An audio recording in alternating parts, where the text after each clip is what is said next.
มึงสำนีฮอร์อ้าวสวัสดีทุกคนครับไกเราตะเยอะงอนเอาเครื่องเชียร์เอาไว้เบานะ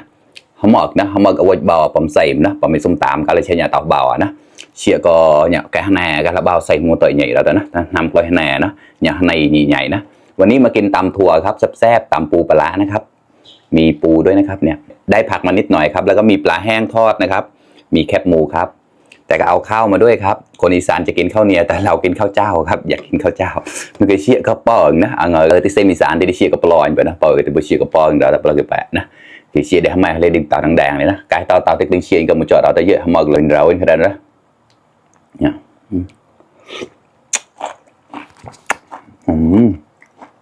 นัวมากรสชาติได้ข้อมันก็เซมหอมชิ้นนัวมากนะ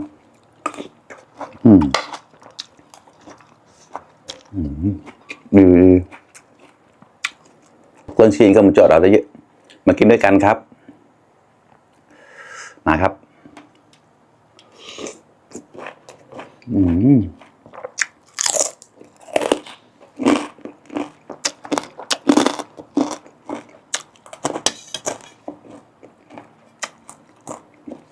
จะระเบาหน่อย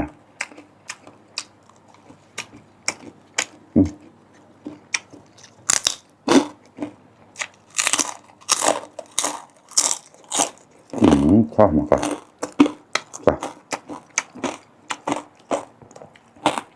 เอาไว้แล้วนะมาครับเพื่อนๆกล้ารักล่ะ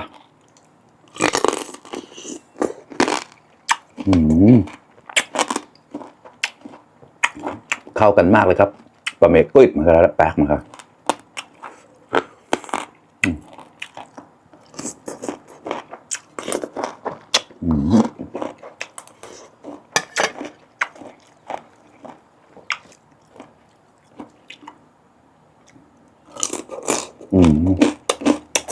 เราแต่งจดกันครับปลานะนี่ก็แต่งจดผมรอเราตีชื่นในคอมเมนต์เนี่ยเราได้เยอะ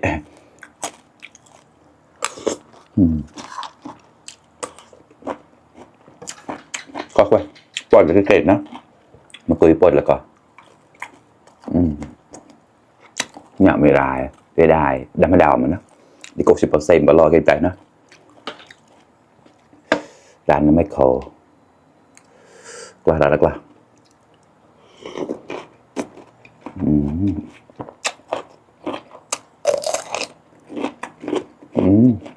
ข้อมาก่อนอร่อยมาก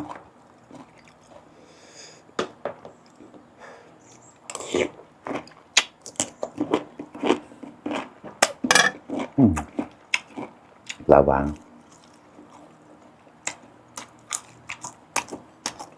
แต่เราเล็บเพิ่งเปิดสมัครกันนะพันกดไลค์กดแชร์ก็บุมาต่อเราได้เยอะตั้งโจนนกและเล็บความสะอาดนะตั้งโจนสะข้ามทั้งหมดเราได้เยอะมัง FC มังเปิดมังแฟนคลับมังเปิดมันนักบริษัทแต่มังเปิดที่จะแก้ตอนนะกับสิ่งบริษัทหัวเปิดที่เขาตอนเงาไปเลยไอ้เนี่ยบริษัทแต่ก่อนสะอาดอะไรโง่ก็ตั้งโจนนกเราได้เยอะก็เราตัดก็เนี่ยตามเนี่ย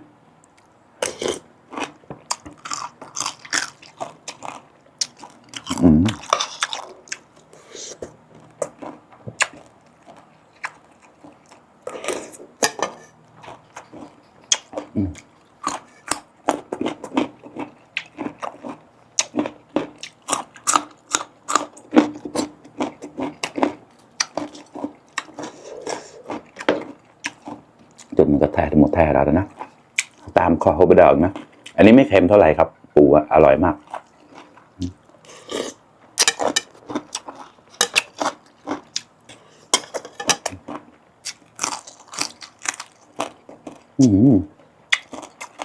แซ่บนะ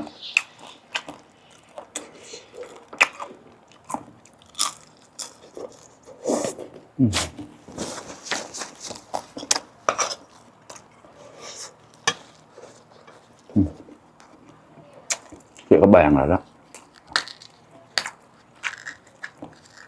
หน่อไม้ต้มครับ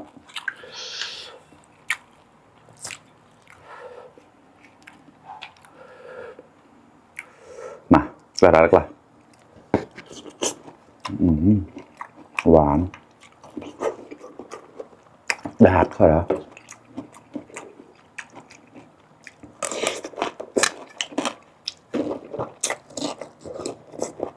อืม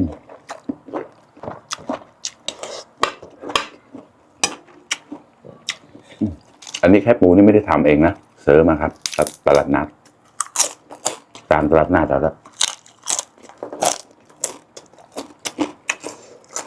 ลองไปก่อนกล้องหนักหน้าด้วยกล้องวนกล้องก่อนมาแล้วนะมีกระเชียดแต่กล้องกระเชียดเนาะ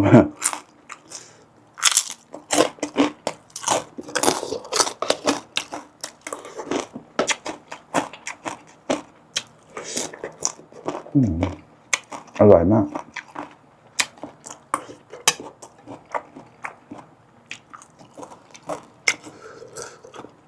งั้นเราtừ nhà ta hào này đó đó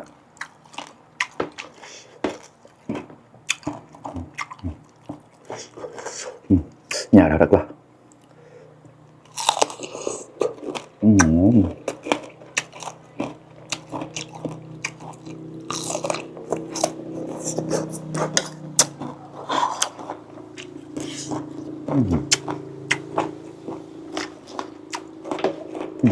แปลกๆร้องเลยนะข้อมาครับ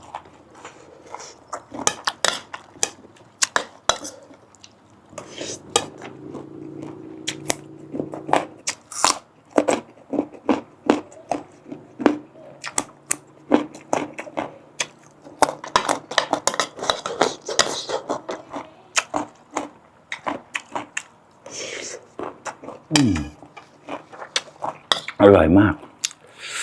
เผ็ดเหมือนกันนะเราเห็นป่ะเราจะ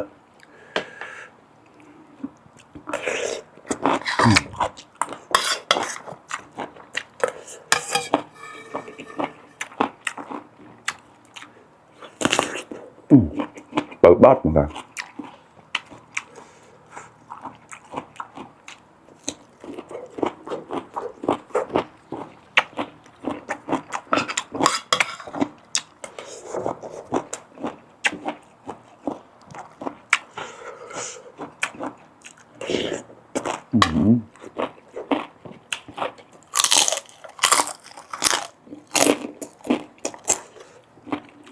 เผ็ดตาม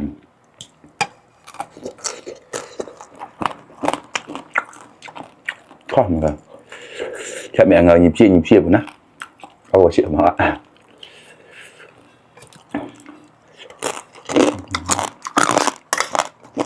โซนค่ะ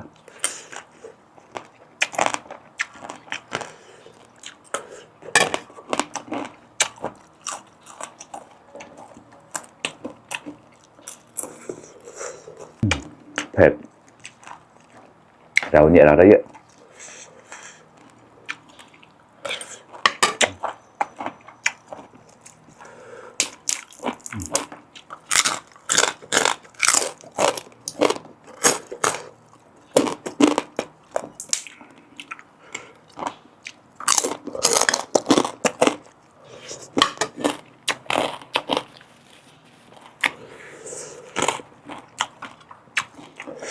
เชี่ยกันเลยข้อเราเนี่ยเราได้เยอะ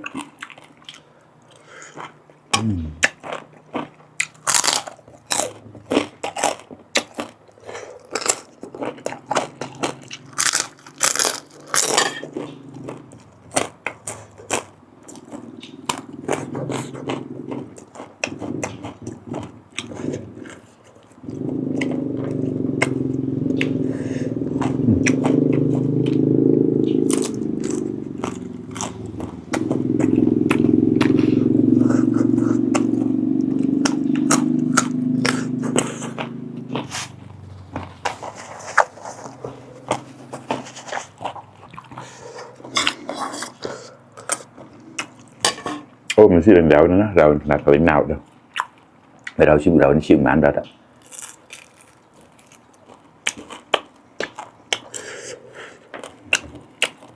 เชี่ยแต่แบงไม่ตรงกลางเหรอเราเป็นกลายนะ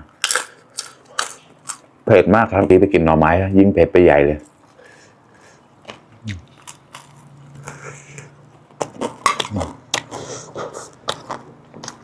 แต่รสชาติดีมากครับเราได้ข้อหมูแล้วเราได้เราเนี่ยนะ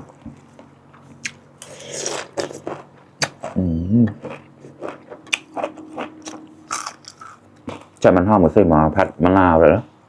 nào luôn trẻ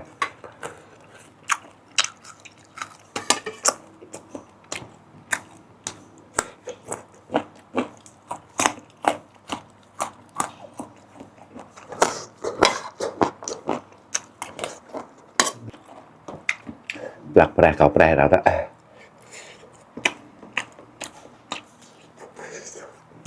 và mũ ạ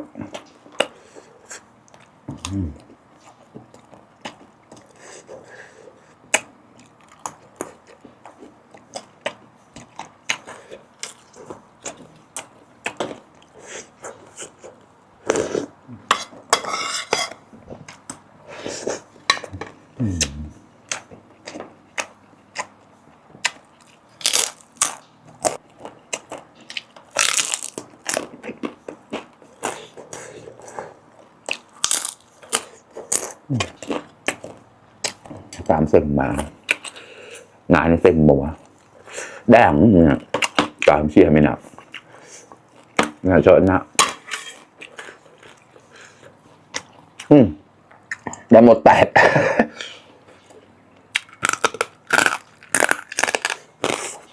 phảiมาแล้วข้อมาคอยเราเนี่ยเราคอเลยคอแล้วนะโอเคมากเลยครับอร่อยแต่เผ็ดมากครับrồi đó còn đạch mะนาวแปลงđạchน้ำผึ้งมะนาวนะđạchทรายกับมะนาว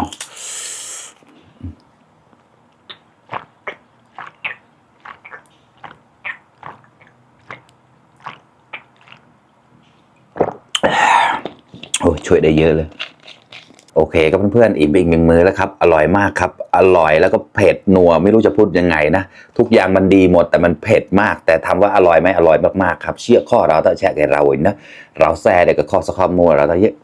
อย่าเท่าเอามาแกประหยัดนะเชียร์กระป๋องใหญ่ได้วันหนาวก็ติดตามที่เจ๊เชียร์ได้แม่ได้เชียร์ได้แม่ลูกหัวดังๆอย่าเชียร์ได้แม่เราสักข้อมัวเราต้องอย่าเชียร์กระป๋องมาอะไรหนาวนะขอบคุณเพื่อนๆที่เข้ามารับชมทุกคนนะครับฝากเป็นกำลังใจให้ด้วยนะครับไพเดอร์ไลเดอร์แชร์นะเราต้องแต่นำมูชีพลันตีมันจะมวยเปิดอยู่นะเล็บก้อมสาวสมอดก็ตั้งเกินแล้วอ้าวบ๊ายบาย